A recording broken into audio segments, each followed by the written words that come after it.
দর্শক, কালকেই আপনাদেরকে বলেছিলাম যে আজমির শরীফের উপর এবার চোখ পড়েছে হিন্দু জঙ্গিদের, এবং বিষয়টি সত্য। আজকে সবগুলো গণমাধ্যমে আরও বিস্তারিত খবর প্রকাশ করেছে। প্রথম আলোর খবর তাদের নিজস্ব প্রতিনিধি নয়াদিল্লি থেকে পাঠিয়েছে। কাশী, মথুরা ও সম্ভলের পর এবার আজমির শরীফের জায়গায় মন্দির ছিল বলে দাবি হিন্দুত্ববাদীদের। ভারতের অনেক পুরনো মসজিদ আছে, স্থাপনা আছে। এখন আস্তে আস্তে সেগুলো তারা দাবি করছে যে এগুলো একসময় মন্দির ছিল। কোন কালে কতশো বছর আগে তার কোনো তথ্য প্রমাণ কিছুই নেই, কিন্তু তারা এইগুলো দাবি তুলে একটা অস্থিরতা তৈরি করছে, এবং ইতিমধ্যে এগুলো নিয়ে অনেক জায়গায় সংঘাত হয়েছে।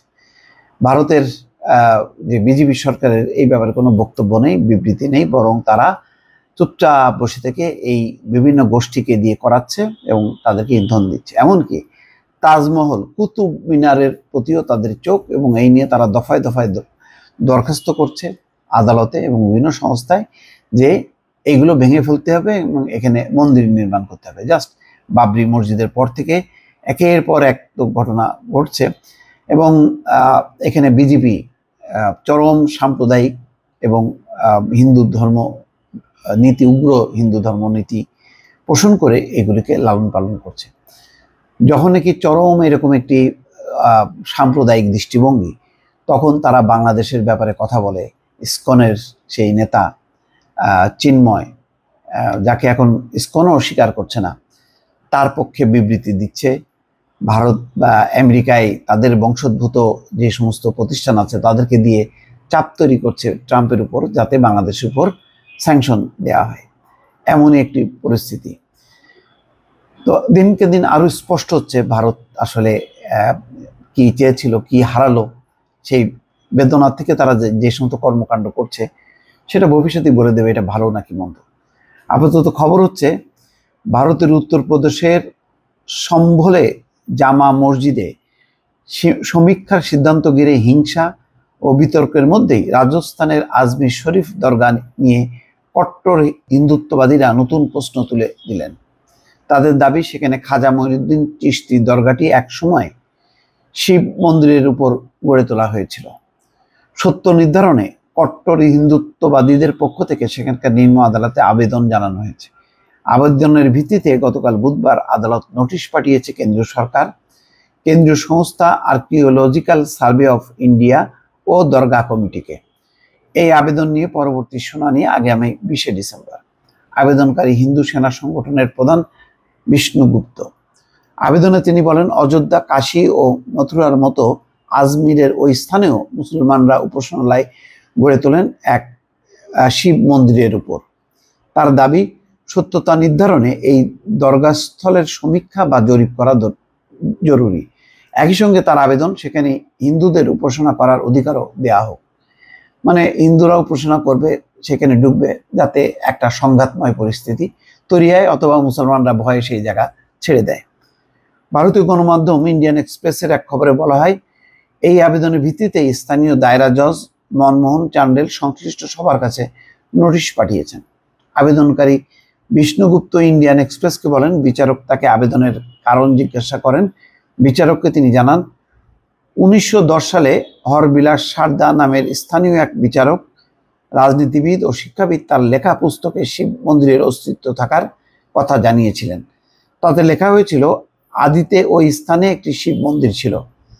সেখানে প্রতিদিন চন্দন কাঠের ধূপকাঠি জ্বালানো হতো, পূজা অর্চনা হতো। সেই মন্দিরের উপরেই গড়ে তোলা হয়েছে খাজা মঈনুদ্দিন চিশতির দরগা। বিষ্ণুগুপ্ত বলেন, তারা চান এএসআইকে দিয়ে জরিপ করিয়ে সত্যতা নির্ধারণের পর ওই উপাসনা স্থলকে মন্দির ঘোষণা করে তা হিন্দুদের হাতে তুলে দেওয়া হোক। তার দাবি, খাজা মঈনুদ্দিন চিশতি আজমিরে জন্মগ্রহণ করেনি। তার আগে ওখানকার রাজা ছিলেন পৃথ্বীরাজ চৌহান। তার নামই তৈরি শহরের নাম ছিল অজেয় মেরু। আগামী বছরের জানুয়ারিতে আজমির শরীফ দরগার 813তম ওরস উদযাপন হবে। দরগার রক্ষণাবেক্ষণকারী সংস্থার সম্পাদক সৈয়দ সরওয়ার চিশতি গণমাধ্যমকে বলেন, মন থেকে না হলেও অযোধ্যা নিয়ে সুপ্রিম কোর্টের রায় তারা মেনে নিয়েছিলেন, কিন্তু দেখা যাচ্ছে সেখানে বিষয়টি থেমে নেই। কাশী, মথুরা ও সম্বল ঘটে চলেছে, অথচ রাষ্ট্রীয় স্বয়ংসেবক সংঘের প্রধান মোহন ভগবত বলেছিলেন সব মসজিদের শিবলিঙ্গ খোঁজার কোনো প্রয়োজন নেই।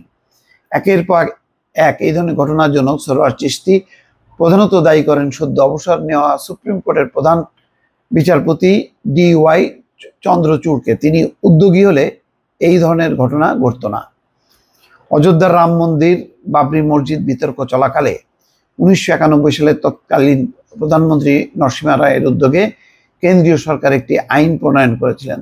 তাতে বলা হয়েছিল 1947 সালের 15ই আগস্ট দেশের স্বাধীনতার সময় সব উপাসনালয়ের চরিত্র যেমন ছিল তেমনই রাখতে হবে, বদল করা যাবে না। একমাত্র ব্যতিক্রম অযোধ্যা, যেহেতু সে সময় থেকেই তা ছিল বিচারের আদালতের বিচার্য। গত সপ্তাহে উত্তরপ্রদেশের সম্বলের জামা মসজিদে স্থানীয় আদালতের নির্দেশে সমীক্ষক দল জরিপ করতে গেলে পুলিশ জনতার সংঘর্ষ বাধে, তাতে 5 জন নিহত হয়। সেখানেও হিন্দুদের একই দাবি, হিন্দু মন্দির ভেঙে মসজিদ তৈরি হয়েছে। উগ্র হিন্দুত্ববাদীরা তাজমহল ও কুতুব মিনার নিয়েও একই ধরনের দাবি জানিয়ে আসছেন। তাদের দাবি তাজমহল আসলে তেজ ও মহালয়, সেটি আসলে ছিল শিবের মন্দির। এই নিয়ে আগ্রায় দায়রা জজের কাছে একাধিকবার আবেদনও জমা হয়েছিল, যদিও তাজমহল নিয়ে ওই দাবিতে বিচারকরা সাড়া দেননি। কিন্তু সবসময় একটা চাপের মুখে আছে, এই চাপটা অসহনীয়। সেটি কখনোই অনুভব করেন এই নরেন্দ্র মোদী সরকার? তারা ভাবেন যে ভারতে কোটি কোটি 20, 25, 30 কোটি মুসলমান যে চাপের মধ্যে আছে? না, তারা সেটা চিন্তা করে না। বরং বাংলাদেশে চাপ সৃষ্টি করছে সংখ্যাগরিষ্ঠ মুসলমানদের উপর হিন্দুদের বিষয় নিয়ে, যে হিন্দুদের তেমন কোনো ইস্যু তৈরি হয়নি, যতটুকু হয়েছিল সেটি অলরেডি মীমাংসিত। তারপরও তারা ক্রমাগতভাবে চাপ দিচ্ছে। এই চাপটার মূলত আসলে চরিত্র হচ্ছে রাজনৈতিক। দর্শক, ভালো থাকবেন। আল্লাহ হাফিজ।